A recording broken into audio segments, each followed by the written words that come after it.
से खड़े होकर सोचे कि आप तो I have an amazing personality, या तो वो नहीं हो सकता ना। अगर आपने किताबें नहीं पढ़ी है, पिक्चरें नहीं देखी है, लेट्स स्पोर्ट्स नहीं किया है, किसी चीज में पार्टिसिपेट नहीं किया, तो जो भी आप अपने फॉर्म में लिख रहे हैं कि ये आपकी हॉबीज है, वो सब फेल है ना। You will try to artificially pretend आप एक नाटक कर रहे होंगे कि देखो मैंने बहुत किताबें पढ़ी है, तो the moment the interviewer will ask कि आपने कौन सी किताब पढ़ी, आपका फेवरेट ऑथर कौन है, तो वो आप नाटक नहीं कर पाएंगे, राइट। आप कितना ही चैट जीपीटी से कितनी ही बुक की समरी पढ़ लें, बट सबको समझ में आ जाएगा कि असलियत में आपको पढ़ना पसंद है या नहीं पसंद। तो this is a good time to cultivate hobbies, अपनी पर्सनालिटी पे काम करें, अपने डिसिप्लिन के साथ ऑनेस्ट है। जो भी आप कर रहे हैं, English literature, political science, maths, whatever you doing, try to do it very very properly. ये आपका एक बेस बनाएगा आगे की तैयारी। As far as book list and all is concerned, उसमें मैं बहुत नहीं जाऊंगा, क्योंकि whenever I go to a seminar, the first thing I tell is कि आपको कायदे से यहाँ पे आने की जरूरत ही नहीं, ठीक है। आपकी तैयारी में your best friend should be the internet.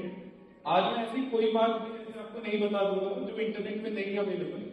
यही मेरा एक वीडियो आप जाके शायद गूगल करेंगे तो आपको इंटरनेट पे भी मिल ही जाएगा, या मुझसे बहुत सारे बहुत बेहतर लोग हैं जिन्होंने बहुत बेहतर तैयारी की, या और भी कंफर्टेबली क्लियर किया एग्जाम, उनकी वीडियोस मिल जाएंगे। तो यूपीएससी का आपको सबसे बड़ी समझने की जरूरत इस बात की है कि there is no one size fits all. कोई एक सही तरीका नहीं है जो आपको बता देगा कि मैं भी बता के जाऊँ और आप उसको ब्लाइंडली फॉलो करें तो आप निकल जाएंगे। मैंने अपना तरीका ढूंढा है, आपको अपना तरीका ढूंढना है, but what is the safest way to find that way? कौन सा सबसे सही तरीका है? आप जाके टॉपर्स ब्लॉग देख सकते हैं, टॉपर्स के ब्लॉग्स पढ़ सकते हैं जिन लोगों ने क्लियर किया है उनने क्या क्या चीजें बताई कि ये करोगे तो तुम्हारे सफलता के चांसेस ज्यादा है। उसको करने के बाद यदि हम बिल्ड योर ओन स्ट्रैटेजी, अपना ही स्ट्रैटेजी बनाना पड़ेगा। सबको पता है ऑलमोस्ट 2 साल का एग्जाम, 1 साल तैयारी और 1 साल से एग्जाम देने में लगे, तो 2 साल तक आप कंसिस्टेंटली कैसे कर रहे हैं? तो नेचुरली आप एक स्ट्रैटेजी बनाओगे, फेल हो जाओगे, फिर से स्ट्रैटेजी बनाओगे, फिर से फेल हो जाओगे और लास्ट दिन फेल होते रहोगे, बट स्ट्रैटेजी बनाना नहीं छोड़ना, right. That is the important part. वो स्ट्रैटेजी कोई और आपके नहीं बना सकता, तो आपको खुद ही बनाना। तो I am not trying to tell you कि what is the right strategy, but मैंने जितनी स्ट्रैटेजीज पढ़ी है उससे मुझे लगता है कि कुछ 2-4 चीजें हैं जो बहुत अनिवार्य है, जो मतलब मेरे ख्याल से हर एक सफल एस्पिरेंट या सफल कैंडिडेट की टॉक्स में आपको मिल जाएगा। तो आपको तैयारी भी अलग अलग नहीं करनी है, it's just how you answer those questions that is going to be. तो जैसे फॉर इंस्टेंस सबसे बड़ा प्रीलिम्स है, दैट्स द फर्स्ट स्टेज जो आपको क्लियर करना ही करना है। तो प्रीलिम्स में सिर्फ 2 अटेम्प्ट होता है। एक तो जब आपकी तैयारी खत्म हो जाए तो आपको ज्यादा से ज्यादा मॉक टेस्ट लगाना और सिमुलेटेड मैनर में मॉक टेस्ट लगाना। सिमुलेटेड मैनर में क्या मतलब कि जैसे आप एग्जाम के दिन देंगे उस एग्जाम को, उसी तरीके से घर पे बैठ के दीजिए पूरी ऑनेस्टी के साथ। फॉर इंस्टेंस अगर एक्चुअल डे एग्जाम 9 से 11 है तो डेली मॉक टेस्ट कराना शुरू कर दीजिए, 9 से 11 ही लगाइए। और उस मॉक टेस्ट के साथ 2 घंटे अगर टाइम दिया है यूपीएससी ने तो कुछ सोच के ही दिया हो कि 2 घंटे का समय दिया जाए आपको वो क्वेश्चन सॉल्व करने के लिए। तो I would like to request कि आप भी उसको 2 घंटे में सॉल्व करें, हर क्वेश्चन को अच्छे से करें। व्हाट हैपेंस इज कि हम जब मॉक टेस्ट लगाते हैं तो हम उसको 1 घंटे 1.5 घंटे में कर देते हैं, और फिर जब अपने answer when we match our answer तो हमारे नंबर थोड़े कम रहते हैं, जैसे हमारे 70-80 नंबर आ गए तो देन वी विल से क्या देखो उसकी मिस्टेक करते हैं, है ना। ऑन द एक्चुअल डे हम इसको सही कर लेंगे, ये कर लेंगे, तो we keep telling ourselves these lines, but असलियत में क्या होता है कि उस दिन प्रेशर मैनीफोल्ड बहुत ज्यादा। जैसे आपकी 1 साल की तैयारी है, या तो पहला अटेम्प्ट हुआ, 2 साल की तैयारी, 3 साल की तैयारी, उन 2 घंटों में डिपेंड करती है। तो imagine the kind of pressure you will be under कि आप 2 साल से आप एक एग्जाम की तैयारी कर रहे हो, उन्हीं 2 घंटों में निर्धारित हो जाएगा कि आप अगले चरण में जाएंगे कि नहीं जाएंगे। तो you are under a lot of pressure, और उस प्रेशर को डील करने का मेरे ख्याल से बेस्ट तरीका है कि खूब सारे मॉक्स लगे और ऑनेस्टली मॉक्स लगे। और एक बार आपने मॉक्स लगा दिए ट्राई टू एनालाइज कि कौन से क्वेश्चन आपके गलत हो गए, कौन से आपके वीक एरियाज है। For instance somebody will be good in geography but economics में नहीं, तो इसलिए मॉक्स लगाना बहुत इंपॉर्टेंट है। दूसरा ये क्योंकि यहाँ पे एक most of the people are from humanities background या आर्ट्स बैकग्राउंड, सीसैट अब टफ होता है, ठीक है। तो I would like to really request you to not take CSAT lightly, CSAT को लाइटली ना। और दूसरी चीज है कि जो कॉम्प्रिहेंशन पार्ट है, इसका जो इंग्लिश वाला पार्ट है, क्योंकि अधिकांश बच्चे अभी हिंदी माध्यम से, तो they will find the comprehension part to be very difficult, थोड़ा अंग्रेजी वाला पार्ट उसका डिफिकल्ट हो जाए। तो आपको मैथ्स बचा या लॉजिक वाले क्वेश्चन आपको सॉल्व करने हैं। तो मतलब I meet a lot of people GS में बहुत अच्छे से, बट सीएसआई के वजह से रुक जाता है। Please don't take it lightly, शायद अभी से लगाने लगते हैं और आइडेंटिफाई करें कि आपकी वीकनेस कहाँ पे है। अगर मैथ्स आपसे बन रही है तो मैथ्स करें, that's the way to do.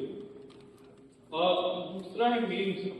Mains में तुमको पता है कि यार 4 जीएस के 2 ऑप्शनल के लिए, एक ऐसे 7 और 2 क्वालिफाइंग, ठीक है, तो वो दोनों क्वालिफाइंग को छोड़ देते हैं। अब अगर हम इफ यू लुक एट ज्यादा से ज्यादा जिन बच्चों ने क्लियर किया है कि जीएस में मोर और लेस सेम नंबर, ठीक है, तो जो 4 मेक यू और break you which I call the swing papers. जैसे इलेक्शन में होता है ना, स्विंग वोट्स होते हैं कि this vote can go this way और दैट वे, तो वो 4 पेपर ऐसे हैं, 2 ऑप्शनल आपके एसे एंड एथिक्स, ठीक है। अब इसमें ऑप्शनल सबसे इजी है, लाइक आई सेड, अगर आपने कॉलेज में अपना ऑप्शनल अच्छे से किया है तो then you will have a very strong base, ठीक है। उसके बाद ऑप्शनल एक ऐसा है कि जहां पे ज्यादा वेरिएशन की पॉसिबिलिटीज नहीं है, ठीक है, ज्यादा बदलाव की संभावना नहीं है। फॉर इंस्टेंस आपका अगर ऑप्शनल पॉलिटिकल साइंस है और पॉलिटिकल साइंस में पॉलिटिकल फिलॉसफी पूछनी है तो वो उतनी ही पॉलिटिकल फिलॉसफी है, राइट, मतलब जैसे मार्क्स है या if you talking about multiculturalism तो भीखू पारेख है या चार्ल्स टेलर पढ़ रहे जो भी करते, तो उसमें बहुत ज्यादा एडिशन नहीं हो सकता है। तो उसमें आप प्रीवियस ईयर क्वेश्चन पेपर्स करें कल्चरल जोन्स जहाँ पे आई थिंक कुछ ना कुछ सांस्कृतिक कार्यक्रम आयोजित किए जाते हैं। तो अभी आप कॉलेज में अभी जाएंगे, ठीक है, नुक्कड़ देखें, मतलब कौन सी चीज कब स्ट्राइक कर जाए हम उसको रिलेट कर पाएंगे।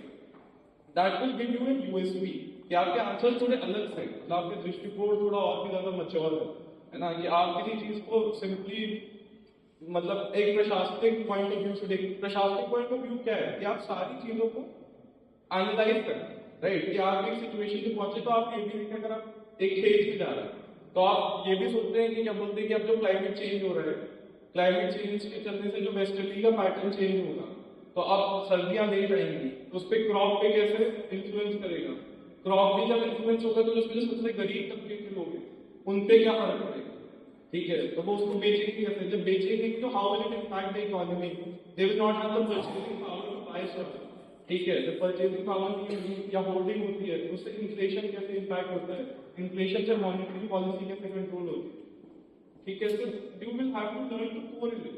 और तो बेसिकली कहीं मैंने पढ़ा था कि अगर आप अखबार के सारे चीजों को समझ पा रहे हैं तो then you are very well educated.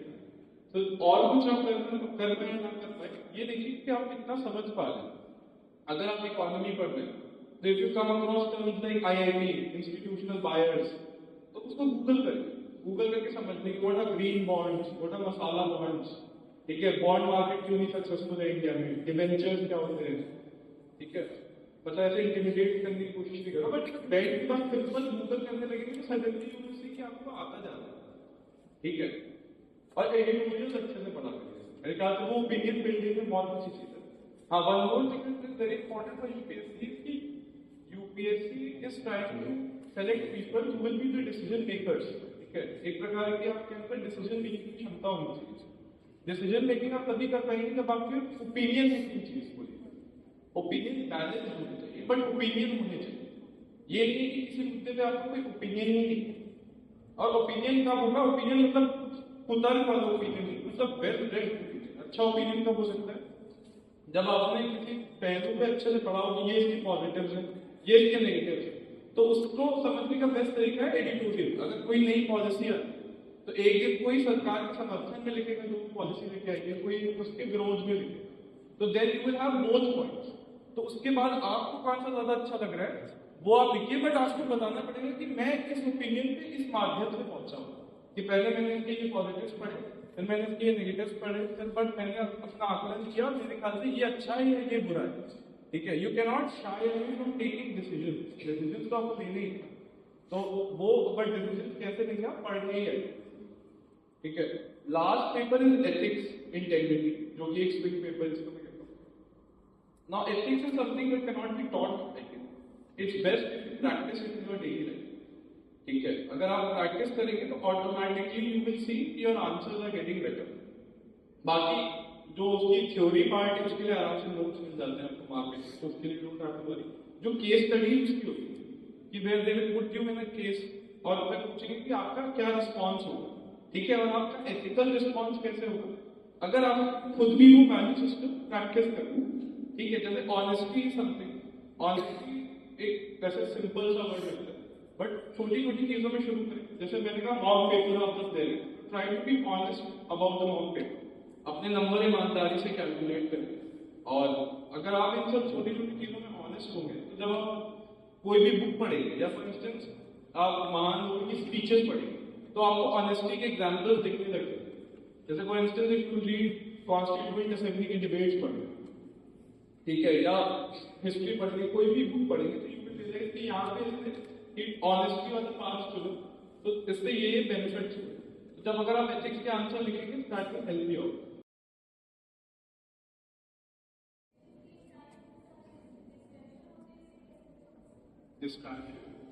ये डिस्ट्रैक्शन और मोटिवेशन इसका मतलब पर्सनल जर्नी है. अगर आपका बाय क्लियर है तो I don't think and like I said कि डिस्ट्रैक्शन और not necessarily a bad thing.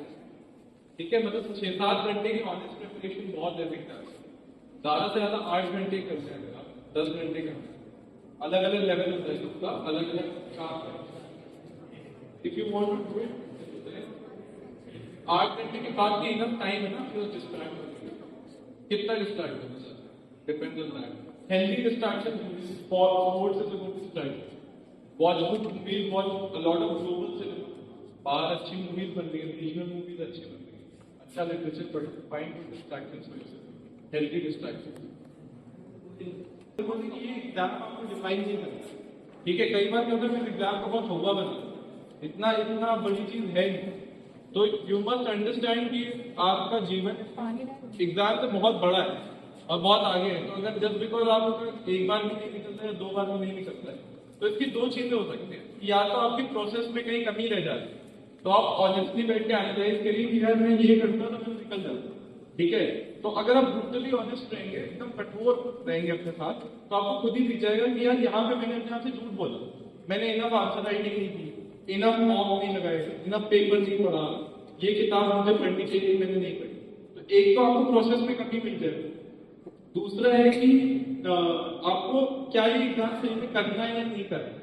ठीक है, कि आपका मन कहीं और है, बड़ा पारिवारिक सामाजिक दबाव के अंदर कर रहे हैं तो आप प्रक्रिया को फॉलो ही नहीं कर पा रहे, आप प्रोसेस कर ही नहीं पा रहे क्योंकि वो मोटिवेशन ही नहीं आ रहा आपके अंदर से. तो आपको शायद से वो पहली बार पता करने की. बट अगर आप यही एग्जाम करना चाहते हैं, you are very sure about it और आपको अपने प्रोसेस में गलती, आप गलती मिलेगी अपनी प्रोसेस. ठीक है, कहीं ना कहीं आप कोई कमी कर रहे हैं तभी आप फेल हो रहे हैं. और अगर आपको लगता है कि प्रोसेस भी कर रहे हैं, यू जस्ट अनलकी, तो इतना इस एग्जाम से हम डिफाइन नहीं हो कि नहीं निकला तो मैं रुक गया. ठीक है, प्रॉब्लम ये है कि कई बार लोगों ने जैसे 4 अटेम्प्ट दिए, 5 अटेम्प्ट दिए, उनका प्री भी नहीं निकलता. ठीक है, या मतलब प्री भी बहुत नंबरों से रुक जाता है, सिर्फ निकलना कि बहुत नंबरों से रुक जा रहा है. तो कहीं ना कहीं वो अपना आंकलन ही नहीं कर रहे कि उनकी गलती कहाँ है. तो वो ऑनेस्टली उस एग्जाम को दे ही नहीं रहे हैं, है ना. और फिर कह रहे हैं कि यार मेरे साथ लाइफ अनफेयर है या फेलियर हो रहा है. फेलियर तो तभी हो रहा है क्योंकि प्रक्रिया फॉलो नहीं हो. अगर आप ऑनेस्टली करेंगे तो आराम से हो जाएगा, और नहीं हो तो then there are better things in store for you. मन का वो अच्छा ना हो तो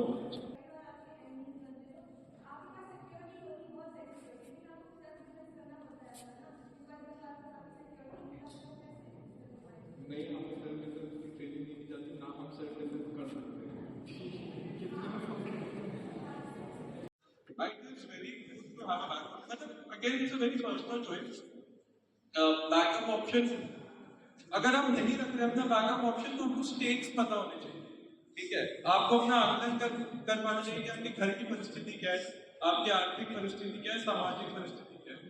तो अगर आप उतना प्रेशर हैंडल कर सकते हैं कि आप बिना बैकअप ऑप्शन की तैयारी कर ले जाएंगे तो अच्छी बात है. पर ऐसा ना हो कि आपने बैकअप ऑप्शन नहीं रखा और डेली सुबह उठ के रो रहे हो कि मेरा बैकअप ऑप्शन नहीं. ठीक है, तो maybe some people prepare better with a backup option. जैसे आप देखते हैं बहुत सारे लोग जो IIT या IIM की पृष्ठभूमि से होते हैं उसको आराम से क्लियर कर लेते हैं, क्योंकि because I have a good backup. तो उनने ये सोचा होगा कि मेरे पास अच्छा बैकअप ऑप्शन है, तो अब मैं तैयारी कर लेता हूँ, मतलब उनको हेल्प करता है। तो आपको क्या हेल्प करता है? किसी को बिना बैकअप ऑप्शन के वो प्रेशर झेलने की आदत होती है, वो कर लेते हैं। कई लोग ऐसे होंगे कि जिनके पास जब तक बैकअप ऑप्शन होगा नहीं होगा वो नहीं कर पाएंगे। तो ये तो आपको अपनी मनस्थिति को एनालाइज करना है कि आपकी आर्थिक स्थिति को एनालाइज करना है, आप किस परिस्थिति में है, आपके लिए क्या सही तरीका है, कौन how to be emotionally balanced. तो emotionally the emotions are very real part of our being, मतलब ये सब बड़ी स्वाभाविक चीजें हैं, इनको हम लोग पता नहीं एग्जाम के दौरान इतना एलियन क्यों बना देते हैं। कोई भी हमारा खुशी का मोमेंट होता है तो खुश होते हैं, दुखी का होता है तो दुखी होते हैं। ये सब मतलब बड़ी प्राकृतिक चीजें, स्वाभाविक चीजें, इसको थोड़ा मैनेज करना आना चाहिए बस। ठीक, जैसे जब कोई हमारे, आई वुड नेवर से कि आप दोस्तों की बर्थडे पार्टी मिस करो, मैंने कोई बर्थडे पार्टी, ठीक है, या कुछ भी मत मिस करो, या कोई डेट मत मिस करो, whatever, but don't get carried away. मतलब आपको पता होना चाहिए कि आपको ये एग्जाम भी क्लियर करना है, ठीक है। तो अगर आप कोई तैयारी कर रहे हो, जैसे आप किसी पार्टी में, तो बस इतना पता रखो कि आप नॉर्मल डे पे अगर रात में 2 बजे आए तो 2 बजे मत आओ, है ना, 10 बजे आ जाओ, खाना खा के आ जाओ उस दिन, कि आज मेरे को कल सुबह 6 बजे उठना है, फिर से तैयारी करनी है, ठीक है। या कोई सैड मोमेंट है, आपको फेलियर है, आप उस दिन नहीं पढ़ पा रहे हो, आपने नेट से मूवी देख ली, आप कहीं घूमने चले गए, तो बस ठीक है, अब हो गया। मतलब अब प्रेशर था, प्रेशर आया, मैंने रियलाइज किया कि मैं प्रेशर में हूँ, अब मैंने इसे हैंडल कर लिया, अब आई एम फीलिंग बेटर, मैं फिर से स्टार्ट कर दूँ। तो इट्स अ कांस्टेंट प्रोसेस। ये सारी चीजें एक रात में नहीं कोई मतलब डेवलप कर सकता है। इसीलिए इस एग्जाम का टीचर नहीं है कि 2 साल का एग्जाम है, इन वैल्यूज को आप धीरे धीरे आइडेंटिफाई करें और डेवलप करें, ऑर्गेनिकली करेंगे तो बहुत अच्छे से हो जाएगा।